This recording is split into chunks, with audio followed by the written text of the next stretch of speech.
Coming up next, Murfreesboro Storytellers. This month we tell the story of special kids. Our special guests are Chris Truelove, Angie Kleinau, and Judge Ben Hall McFarlin. Stay tuned.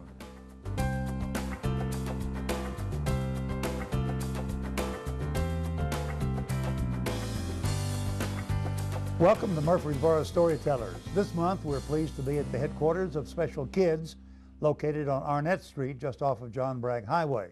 And we're pleased to have as our guest Chris Truelove, who is the Executive Director of Special Kids, Angie Kleinau, who was the originator of Special Kids, and her brother, Judge Ben Hall McFarlin, in the family and involved in the history of Special Kids.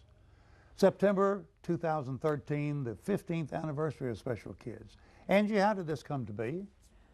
You know, it's like a 1,000-piece puzzle as I look back now, but there are three big pieces in the center of this. In about 1996-97, Dick, my husband, came to me and said, Angie, I want to do something for the Lord. Wonderful. And I think he had an idea of what he really wanted to do, but he was running it by me. And then he went to my daughter. I have two daughters, Jeannie and Carrie. And he went to Carrie and her husband, Rob, and said, I would like to do something special for the Lord. And do you have any ideas? Carrie had worked for a facility that had worked with special needs children, and she was disturbed that many times these children, after insurance ran out, would have to leave, and there was no place for them. At the same time, my youngest daughter, Carrie's sister, Jeannie Carr, had a special needs child, Cody Moore Carr, and he had ataxia telangiectasia. And it was a very rare disease. It carried some very special needs with it. And Cody, at this time, was a little boy, and Dick came back and said, I think I want to start a place where Cody someday can go, and he may need to go there. And Carrie said, Pop, I want to start a place where children won't have to be turned away that have special needs. And we want it to be Christ-centered. And so this idea began, and Dick and I were moving to Murfreesboro. We owned a farm, and we started a little business. And so Dick said, we're going to do it in Murfreesboro, not Chattanooga. And now as I look back, all of these things just fit so perfectly, because Murfreesboro then embraced us, literally. People told us this would not work as far as financially. But I talked with Carrie the other day, and I said, did you ever have any doubts? She said, never one, Mama. And I didn't either, and neither did Dick. Not even once did we doubt that this was the right thing to do and that the Lord was leading us. Wonderful story, and truly the right thing to do. I failed to introduce you as the blueberry lady. Oh. But Angie and her family have grown blueberries here, and as we tape this program, I believe blueberry season's about to over. It's about over. We've had a very blessed season after two really rough ones. Judge McFarlin, Angie, and Judge McFarlin, brother and sister, and members of a very prominent family here. I'm the younger brother. You're the younger brother. Thank you for pointing that out. And I had the privilege and the pleasure of serving with your father when he was county judge in Rutherford County, now called county executive. Great commissions back then, quarterly courts. The quarterly court is a joy to be. What has been your role in this, Judge McFarlin, as a brother to a younger sister? Yeah, thank you. I was practicing law then. I get to serve as a general sessions judge now and have been for 15 years, but before that, for 25 years, I was in private practice. So every single day, I was doing what I could to make a living in private practice, of practicing law. And Dick was a lawyer, by the way, but he did not practice. He went to law school, passed the bar, but he was an entrepreneur. He was smarter than the rest of us. He went out and made money. We were stuck in the courts just trying to pay our bills each month. And so Dick knew that as practicing attorney here, he'd have to have a corporate charter. So I think it's important for us to discuss a little bit about Dick's personality as we relate this. It is Dick Kleinau, K-L-E-I-N-A-U. Right. When he married my sister, he said, I've learned to spell McFarlin, now y'all can learn to spell Kleinau. And we did, K-L-E-I-N-A-U. And we learned it fast. I understand. But it sounds French, doesn't it? A or bit. something like that. It's not. It's German.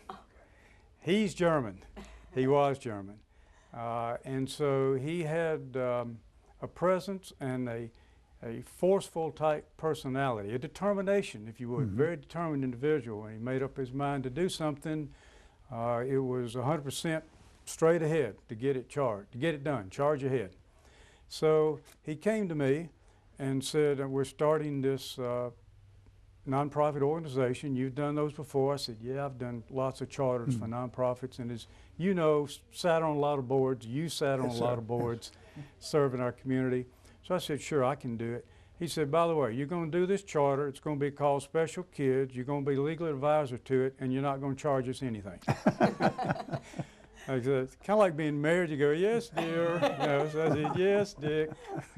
And of course, I wouldn't have charged anyway, but he was very clear and very upfront about the terms and conditions. And so I was glad to do the corporate charter and a charter board member.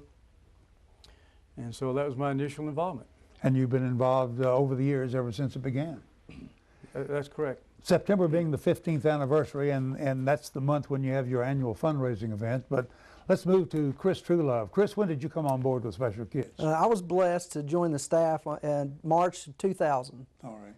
Yes, I was working at Middle Tennessee Medical Center, and had moved to Murfreesboro in '93 and was blessed coming out of the graduate program at MTSU to join the MTMC PACE Center, and was working under Rick Canada there. Okay. And Rick kind of took me in under his wing and taught me a lot of things, and all the training programs at the hospital with their management program taught me a lot of things that I have since been able to utilize being in this position at Special Kids. I can imagine. Well, certainly a Christ-based and a Christ-blessed institution, as Angie's already pointed out. What have been some of the challenges that you've had since you've been here with Special Kids? Well, I think it goes without saying, being in the not-for-profit sector, that financially you're always challenged. But that's one of the areas where we've seen God's grace and mercy, in that He has, Angie had alluded to, the community embracing Special Kids.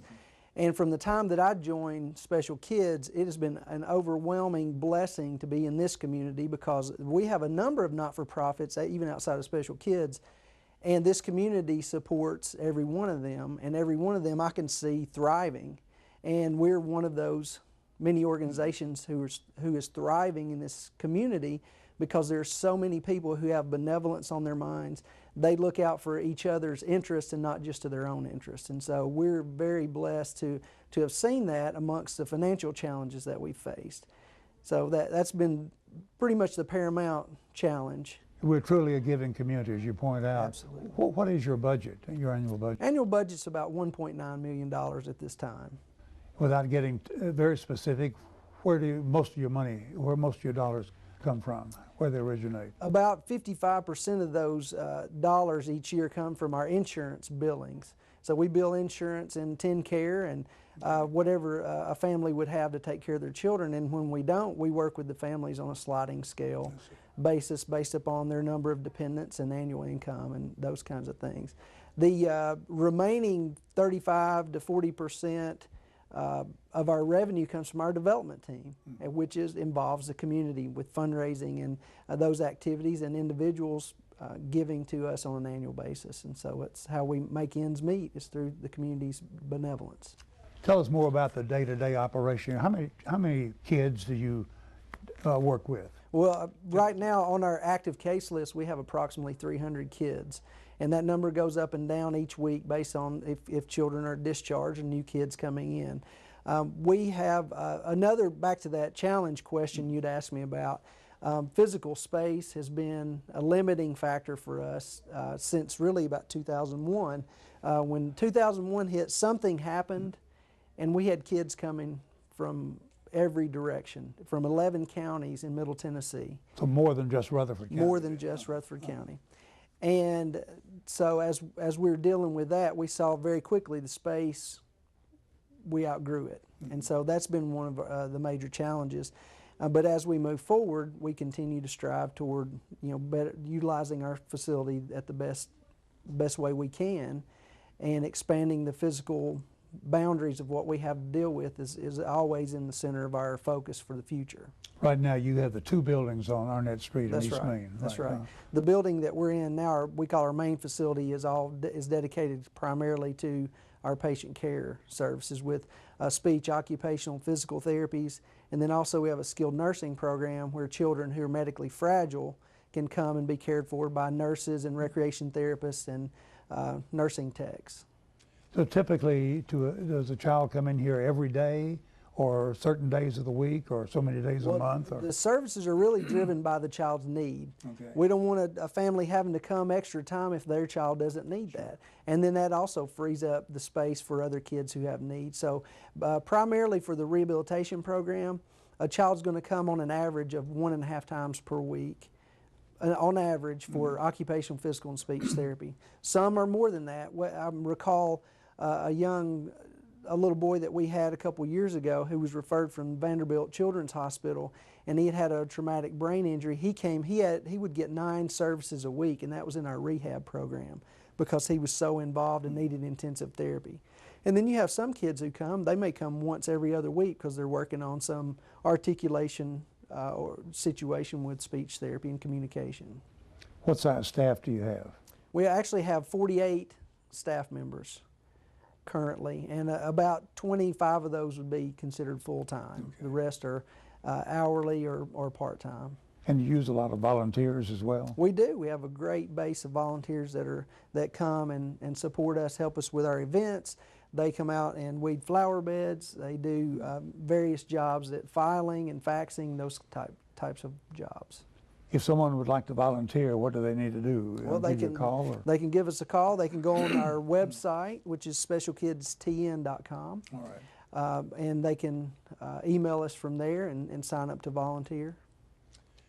Tell us about some of the real successes you've enjoyed with these young people here. It's just got to be so gratifying. Well, one of the successes, it comes about with a young lady who came for occupational therapy when she was in single-digit years of age, and so she came and was cared for, and about 2 years ago we added her onto our staff. She's grown. She went through MTSU, got her recreation therapist degree. She's certified, and she works in our skilled nursing area as a recreation therapist. And so that's one of the neat things that we've begun to see. We've been open long enough to see kids grow and go through high school, and now they're going through college, and we're seeing them come back to us and say, hey, I need help finding a job. And so that's been one of the blessings that we've seen with, that's just one child's story. Great story. How about you have a board of directors for special we do, kids? Absolutely. And they're involved in, I guess, fundraising as well as advising and helping you? They're involved in every aspect of the work of special kids, and they have brought so much wisdom and direction and support that we feel very blessed to have each of them. And obviously these two, and then Carrie and Rob Goodwin, I'm not sure that we would be where we are without their family's involvement and taking the vision. It's something when the people that God impassions for something, when they continue to keep their hands and hearts involved. And that has been by far a great blessing for their family to continue to stay involved because they still have a raging passion for special kids, for children with special needs. Angie, I'm sure it gives you a lot of satisfaction to think back on the beginning of this with your husband's idea and now to what you've been able to enjoy here serving this community. I'm totally humbled that the Lord used us. This is all about Him and these special needs children and their families, and how He sent us a special needs child so we understood the needs and the passion and the support these children needed. He brought the right people to help us start this, like Elizabeth Smith or Dr. Jerry Collins or some of the board members. I won't try to name them all. I'm sure I'm going to leave some people out, Chris. H.A. Beasley. And accounting. Yeah, and Jamie Isabel. And Claudia Benson. And Claudia Benson. Oh, she was just marvelous. And then he brings Chris. And Chris has been a huge gift to special kids. I can't even describe it. But yes, I feel very humbled how the Lord used us and our family. It's amazing. It was a gift to us. And again, we just didn't realize it at the time, really how it would grow and how it would take off. And we still have a lot of dreams for special kids. We were dreaming the other night at the board meeting. And I do want to thank the boards. They are so special to us. They work long, long hours. We finish at 10:30 at night. And they're families that allow them to help us so much. What are some of your dreams you're referring to? Oh, my. Oh, my. That we turn no children down because we don't have a facility that's By the way, large you do enough. have a waiting list, is that right? Yes, Or sir. Typically, yes. Yes, sir. And we do have a waiting list. That the Lord continue to bring the wonderful, the staff that comes here. They are so dedicated to these children and so dedicated to the families. I've seen them go up to they have families of their own. I've seen them go to the hospital in Nashville to help a family that couldn't afford to have nurses to stay with them. And they would go sit at the hospital free, giving up some of their personal time with their family. But our dreams, and you need to help me with these dreams. Well, facilities. I figured that's got to be a big That's one. got to be at the top. As Chris was saying, we don't have enough room to provide the services, so that there's a plan for that right now that's proceeding very well. I want a See what huge happens on that. farm. I want a huge farm where we can have our camp. We need to talk about that camp that's so awesome. Where we can have our camp and our facilities, and the children can go out and plant gardens, and we can have our art therapy and horseback riding therapy back, and music therapy, and Probably worth mentioning the campability and the people Yes. who come here, I was people gonna who ask you about even that. lived here, so Yes. moved here for these services. Let Chris take that from We there. have Angie call me. She's wonderful. She calls me from time to time. She says, "Now, Chris, I'm not asking you to do anything. I just want to tell you something here and inform you of this need." And she's so wonderful, and people know to call her. And she calls me, and it's about there's a child that needs some help. And so she had called me, and she said, "I know this young lady, and this family lives in Atlanta, and their little girl needs some help, and they're actually moving to Memphis." And she told me this big long story. I said, "Just have her call me." So the mom called me while I was on vacation, and I said, "Why don't you meet me?" She said, "I'm going to be in Murfreesboro." So we met that next week, and her little girl, this is the third year, her little girl, they bring her back from Memphis every summer to come to our summer camp. I'd never heard of the camp before. Yeah, it's called campability because our staff, they focus on the abilities that the kids have, not their disabilities. And this camp, we have celebrated 7 years of offering this camp, and we partner with North Boulevard Church of Christ. They have been absolutely phenomenal to help us with this. The Baptist Healing Trust, they provide funding that primarily helps us conduct that, in the Richard Siegel Foundation here in Murfreesboro. And some other funders provide the revenue and the resources for us to do this. Now, where do you do the camp? It's at North Boulevard Church Boulevard Church, in their facility, and they have opened up so many areas for us. Said, "Do you need this? Do you need?" "No, we don't need that." "Well, if you need it, it's available." So they're always so willing to help. And we've actually this summer we actually had a family who lives in Kentucky. They were trying to figure out how they could bring their child an hour and a half every day to camp and drive back every night. And they eventually obviously had to decide not to do that. But people are so desperate to get care for their children that this family was the epitome of that. They said, "We're going to drive an hour and a half every day to bring our child." What is the length of the camp? It's 8 weeks. 8 weeks in the It's summer. in July and August. I'm sorry, June and July. And they close down for the week of 4th of July, but it's for 8 weeks. And the spirit of our camp director, Brandon, and our staff, they said, "We want the kids who have special needs to go to camp just like every other kid does." They go, MTSU, there's so many parts of MTSU involved with this. I can't even list all those. Coach Kermit Davis brings the basketball over. Coach Stockstill brings football players. Ben Hall's son Trey is an attorney here in town. He gets the tennis team involved. They play tennis. They go to the rec center, to the pool every week. They go bowling. They go to the movies. They go to Bounce You. They go to Chuck E. Cheese. And I'm thinking, can I take a sabbatical and go to camp? Because it is phenomenal what they do. So this is more and beyond what you actually do here on a day-to-day Yes, sir. basis. It's totally separate from what we do. Right. Totally separate from our services. And you say it allows them to have the joy that other kids do in Absolutely. summertime going to camp.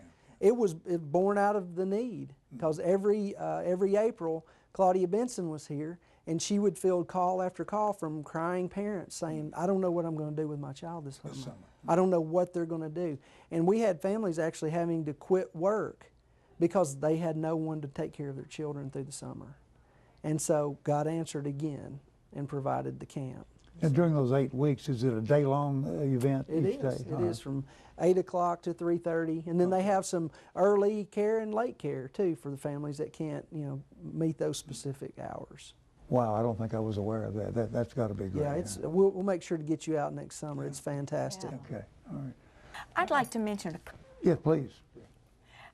you were asking about dreams too. Yes, One of the things that I would like to see is our staff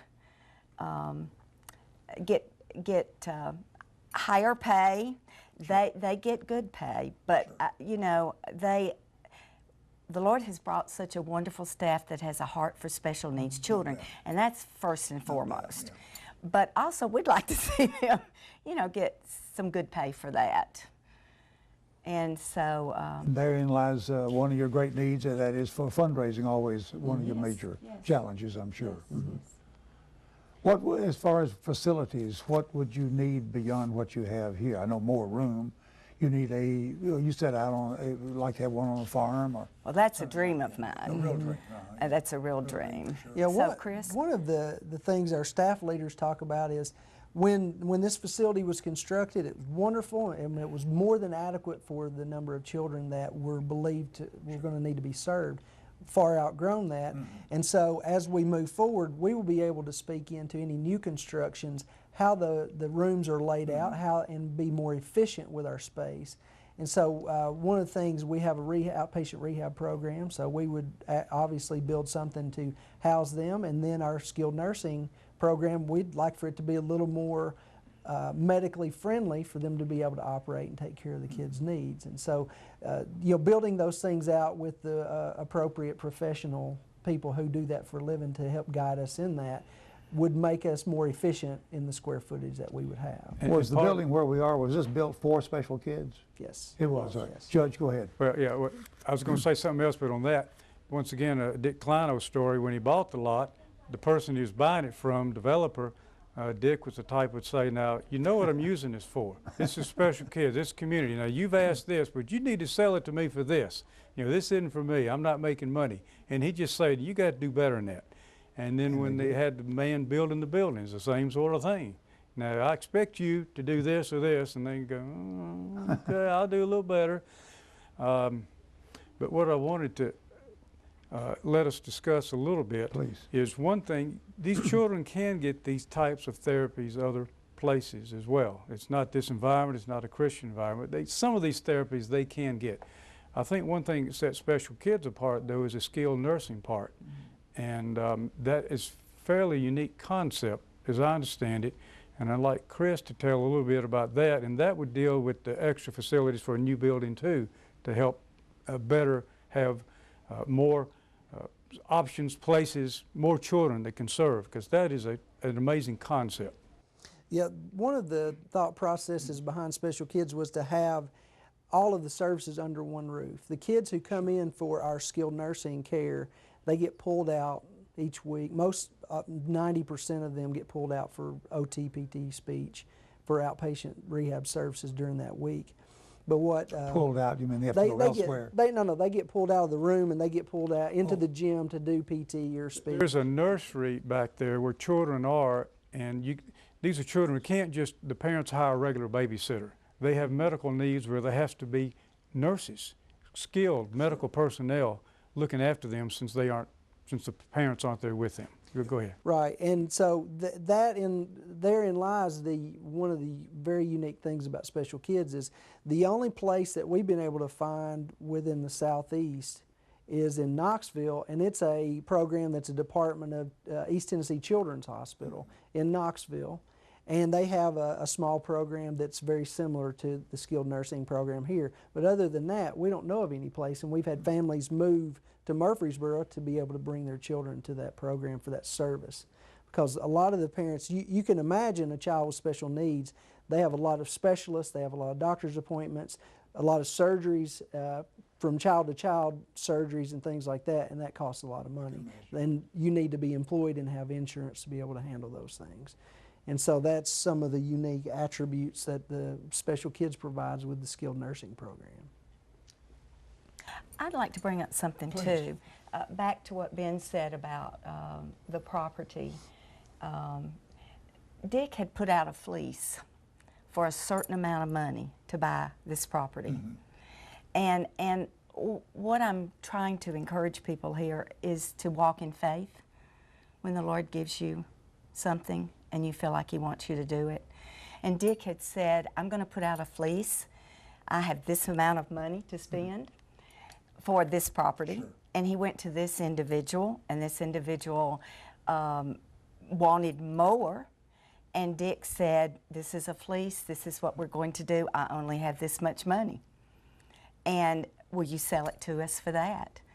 And this individual said yes, which is quite an unusual thing. He took a loss, but he did. And as your brother said, he did the same with the builder, I believe, as a matter of fact. So it's just a wonderful... If it was for Special Kids and you were involved with Dick Kleinau, get ready to give a little more than you planned on. I can imagine. A God thing. And that was a wonderful thing. Yeah. What a wonderful work you folks are doing. What a Christ-centered work you're doing, and you're so blessed for it, for helping all these families and these children. As we conclude our program, if someone wants to help, to volunteer, to donate, or has a child that needs help, what's the best way to get in touch and to get connected with you? Well, to go back to our website, which is specialkidstn.com, or they can call our front desk at 890-1003. Angie, again, congratulations. I know you have great thoughts and great memories of what has happened here. I feel humbled and blessed that the Lord used our family and brought Chris and all this wonderful staff to us. And Judge Ben, thank you for all that you do, and it's my pleasure. Any projections you have for the immediate future then? I'm not thinking of projections, but we still have to give a little more due here credit to Angie's daughter Carrie. Before Chris came on full time, she was running it. She was lots of paperwork, complicated, hiring, firing. She was doing that, trying to do some part-time, was pulling her in more. And so she was the heart and soul and kept it going. And then the Lord brought us Chris. Very good, wonderful. Thank you for telling us the story of Special Kids. Chris Truelove, the executive director, Angie Kleinau, the originator, along with her husband, the late Dick Kleinau, and Carrie, and her brother, Judge Ben Hall McFarlin. Thank you so much for letting us tell the story of Special Kids. Thank you very much.